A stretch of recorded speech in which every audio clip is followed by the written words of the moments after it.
ఈసారి మీ పార్టీని farm house లో ప్లాన్ చేయాలనుకుంటే వెంటనే డోసే యాప్ ని డౌన్లోడ్ చేసుకుని బుక్ చేసుకోండి. నమస్తే రమగారు. నమస్తే జయ. రమగారు, చందమామ కథలు ఏదైనా ఒక కథ చెప్పండి అండి. పూర్వం ఒక ఊళ్ళో వీరభద్రం అని ఒక ఆయన ఉండేవాడు. అయితే ఒకనాడు ఆయన బండెక్కి ఎక్కడికో ప్రయాణమై వెళ్ళాడు. తిరిగి తమ ఊరు వచ్చేటప్పుడు మధ్యదారిలో ఒక ఆయన వీళ్ళకి కనపడ్డాడు. పోలవరం వెళ్ళాలి, నన్ను అక్కడ దింపుతారా, మీరే ఊరు వెళ్తారు అని అడిగాడు. వీళ్ళ ఊరికి ముందే పోలవరం ఉంది, ఆ పోలవరంలో దింపేసి వెళ్ళొచ్చు.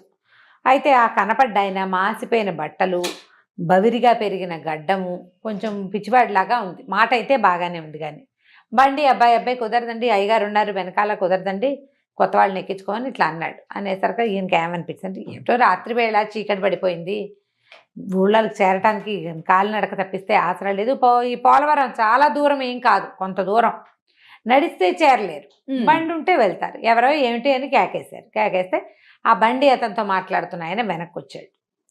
అయితే పోలవరం మా ఊరండి, చాన్నాళ్ళ తర్వాత వస్తున్నాను, నడిచే సత్తా లేదు, మరి మీరు ఆ దారిలో వెళ్తే దింపుతారేమో అని అడిగానంటే, సరే ఎక్కండి బండిలో, కానీ దాంతో పాటు వెనకాల బండిలో ఎక్కించుకున్నాడు.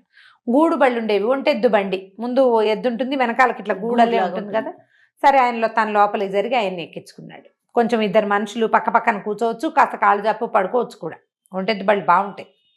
అయితే ఎవరు ఏమిటంటే, నా పేరు రామేశం అండి, మాది పోలవరమేను, మరి నేను సంవత్సరం అయింది హిమాలయాలకు వెళ్ళి ఇప్పుడే తిరిగి వస్తున్నాను అన్నాడు. అనేసరికల్లా ఆయన ఆశ్చర్యపోయాడు. నా గడ్డము అవి చూస్తే మీకు తెలుస్తుంటుంది, ఏడాది క్రితం చేసిన సంస్కారమే అప్పటి నుంచి లేదండి, చాలా కష్టాల్లో ఉన్నాను నేను, ఎన్నో ఇబ్బందులు, ఆ ఇబ్బందులు తట్టుకోలేక ఎక్కడికైనా వెళ్ళిపోదామని వెళ్ళిపోయాను, ఇల్లు వదిలిపెట్టి వెళ్ళటం హిమాలయాల్లోకి వెళ్ళిపోయాను. అక్కడ చాలా కాలం ఒక గురుగారు ఒక ఆయన దగ్గర నేను కూడా తపస్సు చేసుకుంటూ ఉన్నాను. ఆయన నా కష్టాలు తీరటానికి ఇగో ఈ రాగి రేకుని ఇచ్చారండి, చొక్కా రాల్చి జేబులోంచి తీసి చూపించారు. ఇంత రేకు, దాని మీద ఏవో బీజాక్షరాలు అవి రాసున్నాయి. ఈ రేకు ఇచ్చారు, నా కష్టాలు దీంతో తీరుతాయి, దేవుడి దగ్గర పెట్టుకోమన్నారండి. ఇప్పుడే అక్కడి నుంచి బయలుదేరి రకరకాల కష్టాలు పడి హిమాలయాల నుంచి ఆంధ్ర ప్రాంతంలోకి రావాలంటే అదేం సింపులా, చాలా ప్రయాణం పడుతుంది కదా, ఎన్నాళ్ళో అయింది నేను బయలుదేరి కూడా, మొత్తానికి ఇల్లు చేరబోతున్నానండి అన్నాడు. అన్నాక ఎక్కడండి, పోలవరంలో మీ ఇల్లు అన్నాడు ఈయన. పోలవరంలో ఫలానా నువ్వుంది కదండి, ఆ పక్క నుంచి వెనకాల సందండి, శివాలయం వెనక సందు, ఇట్లా చెప్పాడు గుర్తులు. ఓహో అక్కడ కూడా మా వాళ్ళు ఎవరో ఉన్నారు, మాట్లాడుకుంటాం ఊళ్ళల్లో వ్యవహారాలు, అట్లా కాసేపు మాట్లాడుకున్నారు. సరే ఏమైంది, ఆ కూర్చున్న ఆయనకి కునికిపాట్లు వస్తున్నాయి, ఎప్పటి నుంచి నడుస్తున్నాడు. సరే కాసేపు నడుం వాల్చండి అన్నాడు. ఈయన వీరభద్రం గారు కూడా కాళ్ళు చాపు కూర్చున్నాడు, మెల్లిగా కునికిపాట్లు పడుతూ. బాగా 9:30 10 గంటలు అయ్యేసరికి ఆ పోలవరం చేరింది బండి. అక్కడి నుంచి ఇంకొక 30 గంట అరగంట ప్రయాణం చేస్తే వీళ్ళ ఊరు వచ్చేస్తుంది. బండి వాడు వచ్చి, అయ్యా పోలవరం వచ్చిందండి, నువ్వు దాకా వచ్చాము, ఆయన లేపండి అన్నాడు. తీరా ఈయన లేపబోయేసరికల్లా ఆయన మరణించాడు. బండిలో ఉన్న ఆయన అలా మరణించి పక్కకు పడిపోయి ఉన్నాడు.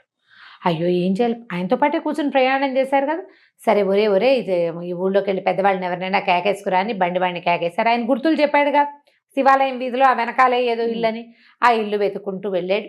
ఈ లోపల ఆ ఊరు మున్సబు గారిని పిలుచుకొచ్చారు. వీరభద్రం గారు కొంచెం ధనవంతుడు, 4 పరిచయాలు ఉన్నవాడే, ఈ ఊళ్ళో ఆయనకు తెలిసిన చుట్టాలు ఉన్నారు, వాళ్ళని కూడా కేకేసుకొచ్చాడు బండివాడు. మన తప్పేం లేదని కూడా చూపించుకోవాలి చూడు, అది ఒక ఇబ్బంది కదా. అందరినీ పిలిచారు. పిలిచిన తర్వాత, అయ్యో ఇలా ఏడాది క్రితం ఇంట్లోంచి లేచక్కపోయిన మనిషి ఇలాగా ప్రాణాలతో లేకుండా మరణించి ఇంటికి చేరాడని వాళ్ళు అదే ఊరికి చేరారు చూడండి, అదే ఊరికి చేరాడు, కానీ మరణించి ఇలా బోమని భార్య పిల్లలు ఏడ్చారు. ఈయన మాత్రం ఏం చేస్తాడు, ఆ బండిలోంచి దిప్పించి బండిలో ఉన్న గడ్డి బయట పారేసి మెల్లిగా ఇల్లు చేరాడు. ఇల్లు చేరాక ఆయనకి తెలిసింది, ఆ రాగి రేకు, ఏ రాగి రేకు అయితే రామేశం గారు తనకు చూపించాడో అది తమ బండిలోనే ఉండిపోయింది, ఓ పక్కకు బడి ఉంది. గడ్డి అవి దులిపినప్పుడు గడ్డి దులిపేశారు కదా, అంటే ఆయన శవం పడుకున్నది కదా, అది ఆ సందట్లో ఇదో పక్కకు పడిపోయి ఆ బండి తాలూకు కట్లల్లో ఇరుక్కొని ఉంది. సరే ఇంటికి వచ్చాక ఈయన నెత్తి మీద నీళ్ళు పోసుకున్నాడు. ఆ రాగిరేక బండివాడు పట్టుకొచ్చి ఇచ్చేసరికి దాన్ని కూడా కడిగి ఏమనుకున్నాడు, రేపో మాపో మళ్ళీ 2-4 రోజులాగి వెళ్దాం, ఆ ఊరు వెళ్ళి వాళ్ళకి అప్పచెప్దామని చెప్పి ఆ రేకుని తెచ్చి ఆయన ఏం చెప్పాడు, దేవుడి దగ్గర పెట్టుకోమన్నాడు కదా, దేవుడి దగ్గర పెట్టాడు. సరే తెల్లవారిని ఆయన పడుకుంటే ఆయనకి ఒక పీడకలు వచ్చింది.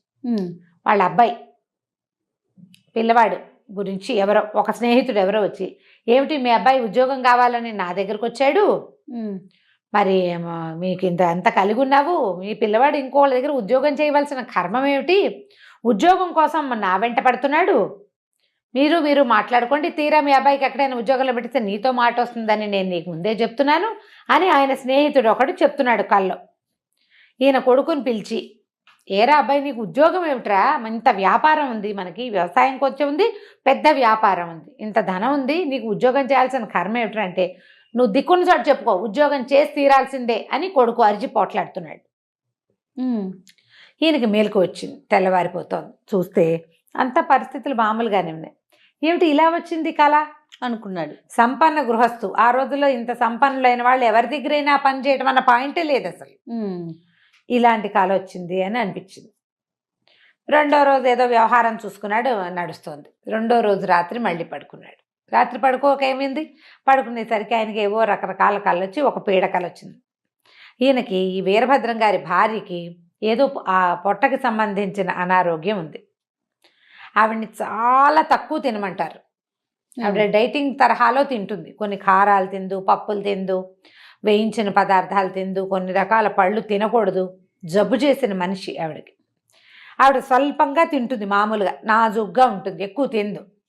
ఈయనకి ఎట్లా కాలొచ్చింది, ఒక పెద్ద విస్తరాకు, దాని నిండా 7-8 రకాల స్వీట్లు, పులిహారలు, హోళిగలు అంటే బొబ్బట్లు లాంటివి పెట్టుకుని భార్య ఇట్లా బాస్పెట్లు వేసుకుని కూర్చుని ఆవురా ఆవురమంటూ తినేస్తోంది.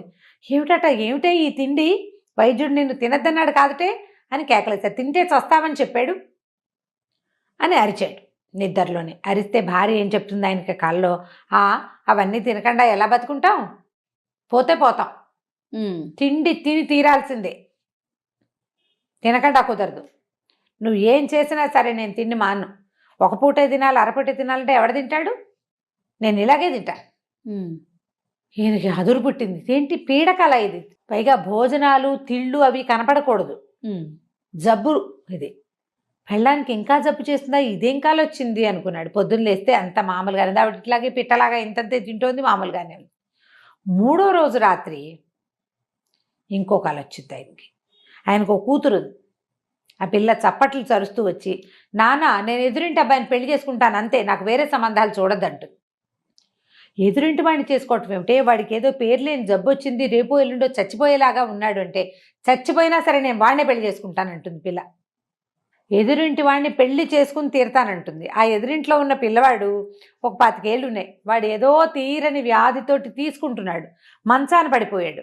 ఈ అమ్మాయికి వయసుకు సరే కానీ జబ్బు, వాడిని పెళ్లి చేసుకుంటానంటుంది చప్పట్లు చరుస్తూ. నువ్వు ఏమైనా సరే అంటే, పిల్ల చప్పట్లు చరడం అంటే దిక్కుని చోటు చెప్పుకో అలా అనమాట. నువ్వు ఏం చేసినా సరే నేను పెళ్లి చేసుకునేది, వాడు చచ్చిపోతే వాడితో పాటు నేను నరకానికైనా వెళ్తా అని అరుస్తూ కూతురు ఆగంగా నా పెళ్ళి పెళ్ళి పెళ్ళి అలా మాట్లాడుతూ. మామూలుగా ఆడపిల్లల్ని వాడే చేసుకుంటే అలా అంటారా, అంటారు కదా. ఇదేం పీడకాల ఆయనకి అర్థమే కాల. అయితే ఏమనిపించింది, 3 రోజుల నుంచి నాకు ఈ కళ్ళు ఎందుకు వస్తున్నాయి, ఇవేం కళలు, ఆయనకున్నది ఓ భార్య 2 పిల్లలు, ముగ్గురు మీద 3 రకాల పిచ్చి కళ్ళు వచ్చినాయి. సరే గురువుగారి దగ్గరికి వెళ్ళి కనుక్కుందాం అనుకున్నాక ఆ గురువుగారిది ఎక్కడున్నారు, వీళ్ళ ఊరు నుంచి పోలవరం దాటి పై ఊరికి వెళ్ళాలి. అప్పుడు ఆయనకి ఏమనిపించింది అంటే, ఆ రామేశం చనిపోయాడు మన బండిలో, అతన్ని రాగి రేకు మన ఇంట్లో ఉంది, వాళ్ళకి ఇచ్చేసేద్దాం, గురువుగారిని కనుక్కుందాం మన పీడకల సంగతి అని ఆ రాగి రేకు కూడా చెత్తపుచ్చుకున్నాడు. పెళ్ళాన్ని చెప్పాడు, ఏమే ఒకసారి గురుగారి దగ్గరికి వెళ్ళొస్తాను, నాకేమిటో మనసు చాలా చికాగ్గా ఉంది అన్నాడు. సరే వెళ్తూ పోలవరంలో ఆగారు. ఆగాక వాళ్ళ ఇల్లు వెతుకుంటూ వెళ్ళాడు. చూసారుగా ఆ రోజు రాత్రి ఆ ఇంటికి వెళ్ళి ఆవిడ దగ్గరికి వెళ్ళేసరికి ఆవిడ చాలా దుఃఖపడి ఏడ్చింది. బాబు మా కష్టాలు ఏం చెప్పమన్నావు, నాకు పుట్టెడు జబ్బు, తింటే చచ్చిపోతాను నాయన, నేను తింటే చచ్చిపోతాను, తినకపోయినా చచ్చిపోతాను, నా జబ్బుకి వైద్యం దొరకలేదు ఎక్కడాను, మా ఆయనకు అదో బెంగ, ఎన్ని వైద్యాలు చేయించినా నా రోగం కుదరలేదు, కొన్ని తినకూడదు కొన్ని తినచ్చు, నేను ఏవి తినకూడదో అవే నాకు ఇష్టం, నేను ఏవి తినచ్చో అవి అస్సలు జీవితంలో తిన్నదాన్నే కాను, నేను ఆ జబ్బుతో చస్తున్నాను, పిల్లాడి ఉద్యోగం కోసం ఎంత ప్రయత్నం చేసినా వాడికి ఉద్యోగం దొరకట్లేదు, ఉద్యోగం లేదు వాడికి, మేమే అంతంత మాత్రం వాళ్ళము, మాకు సత్తా లేదు. పిల్లాడికేమో ఉద్యోగం రాలేదు, మా ఆయనకు అదో పిచ్చి బెంగ, చదువు అయిపోయింది ఉద్యోగం రాలేదని. పిల్లకేమో ఎదురింటి వాళ్ళ సంబంధం కుదుర్చుకుందామని ఉంది మాకు. ఏమైనా సరే ఆ పిల్లాడు అందంగా లేడని మా పిల్ల చేసుకోనంటోంది. ఈ పిల్ల మాట విందు, ఆ పిల్లాడు సెటిల్ అవ్వాల, నాకేమో తీరని జబ్బు, వీటితో విసిగిపోయి మా ఆయన వీటికి ఏదో పరిష్కారం తీసుకొస్తానని వెళ్ళిపోయి చచ్చి మీ చేతిలో చచ్చి మా ఇంటికి వచ్చాడండి అని ఏడ్చింది. ఏడ్చేసరికి నేను వెంటనే స్ట్రైక్. ఈ 3 విషయాలే కాదు నాకు కలొచ్చింది. భార్యకేమో జబ్బు, తిండి తినకూడదు, తినేసింది. కరెక్టే.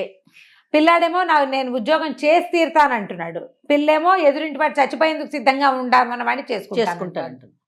సరే వెంటనే నేనేమన్నాడంటే, అమ్మ రామేశం గారు, మేము బండిలో వచ్చేటప్పుడు నా చేతికి ఒక రాగిరేకు చూపించాడమ్మా. నాకు నా చేతికి ఇవాళ ఆయన దగ్గరే ఉంది, పడుకున్నప్పుడు పక్కన పెట్టుకున్నట్టున్నాడు. ఆయనకి గురువుగారు ఈ రాగిరేకు ఇచ్చి నీ ఇంట్లో పెట్టుకో, నీకు మంచి జరుగుతుందని అన్నారట.